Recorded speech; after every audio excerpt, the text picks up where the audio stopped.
আজকাল মানুষ ভালোবেসে দামি ঘড়ি দিলেও সময় কিন্তু দেয় না। ভালো রেস্টুরেন্টে খেলেও খুব আদর করে কপালে একটা চুমু খায়, ওইটাকে লেম কাজ মনে করে। আসলে ওটা লেম না, এই ছোট্ট ছোট্ট ব্যাপারগুলাই সম্পর্কে অনেক বেশি সুন্দর করে। পৃথিবীর কোনো মানুষই নিখুঁত নয়। ভালোবাসি মানে তোমার গালে লালচে ব্রণকেও আমি ভালোবাসি। ভালোবাসি তোমার ছোটখাটো ভুল, তোমার চঞ্চলতা, তোমার রাগ অভিমান সব। সোনার পালঙ্কে বসে ফেসবুকে 2-4 লাইন ভালোবাসার কথা লেখা খুবই সহজ। খরচের পয়সা বাঁচিয়ে একটা গোলাপ কিনে বাড়ি ফেরা সহজ। ওই জিনিসটা করতে নিখুঁত একটা ভালোবাসা। এই ধুলোর পৃথিবীতে যত সম্পর্ক ভেঙেছে কাঁচের গ্লাসের মতো, তার অর্ধেক কারণ ছিল যত্নহীন। আমি তোমাকে ভালোবাসি বলেই তুমি সুন্দর, আর তোমাকে যত্ন করলেই তোমার আশপাশও সুন্দর হয়ে ওঠে।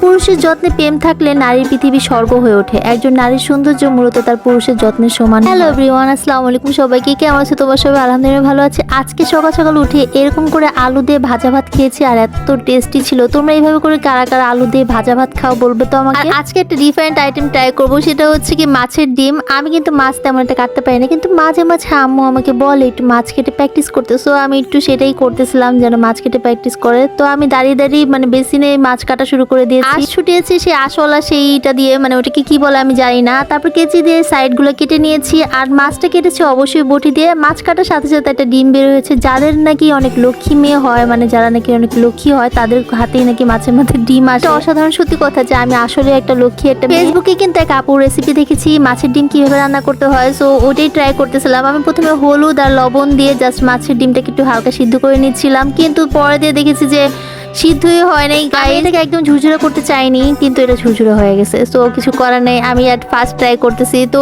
এটাকে তোমরা সবসময় মাছের ডিমটাকে একটু আস্তে আস্তে রাখার চেষ্টা করবা। একদম মিহি হয়ে গেলে ভালো লাগে না। সেখানে আমি হলুদ মরিচ পেঁয়াজ দিয়ে এটাকে মানে ব্লেন্ড করতেছিলাম, মানে মিক্সড করতেছিলাম। দিয়েছি একটু ধইনা গুঁড়া, তারপরে হচ্ছে লবণ, এগুলো দিয়ে আমি জাস্ট একটু মাখাবো। মাখিয়ে তারপর আমি এটাকে চুলাতে বসাই দিব। মাছের ডিমে কিন্তু অনেক বেশি পুষ্টি, আর এটা খেলে কিন্তু শরীর অনেক বেশি ভালো থাকে। একটা মাছের পুষ্টিতে চেয়ে মাছের ডিমের মধ্যে অনেক গুণ, হাজার গুণ বেশি পুষ্টি থাকে, কারণ এখানে তুমি হাজার হাজার কোটি কোটি মাছ তুমি একসাথে খেয়ে ফেলতেছো। মাছের ডিমটা সবকিছু মিক্সড করে চুলায় বসানোর পরে সেখানে আমি একটু টমেটো মিক্সড করে দিচ্ছিলাম। যারা হচ্ছে গিয়ে একদম মাছের গন্ধ সহ্য করতে পারো না, তারা কিন্তু আদা রসুন, তারপর হচ্ছে গিয়ে এলাচি, দারচিনি, তেজপাতা, এরকম মানে মাংসের মশলা যেগুলো আছে সেগুলো আমি মিক্সড করে তারপরে রান্না করছিলাম। কাঁচামরিচটা কিন্তু লাস্টে দিলে সবচেয়ে বেশি ভালো হয়। এইভাবে করে মাছের ডিম রান্না করলে অনেক বেশি ভালো লাগে। তোমরা অবশ্যই ট্রাই করবে, কিন্তু মাছের ডিমটা অবশ্যই একটু আস্তে আস্তে রেখো। আমি একদম গলিয়ে ফেলেছি, সেটা একদম ভালো লাগে না। আমি আসলে এটাকে একটু কেটে কেটে মানে শক্ত করে কেটে দিতে যাচ্ছিলাম, কিন্তু আমার সিদ্ধ করাটা হয় না, আর একটু ভালো মতো সিদ্ধ করতে হয়েছে। যেহেতু আমি জিরা দিতে ভুলে গিয়েছি, তাই আমি একটু তেলের মধ্যে জিরা বাগার দিয়ে তারপরে মাছের মধ্যে দিয়ে দিচ্ছিলাম, ডিমটার মধ্যে, যাতে সুন্দর একটা ফ্লেভার আসে। বাগারটা দিলে যা হয় না, উফ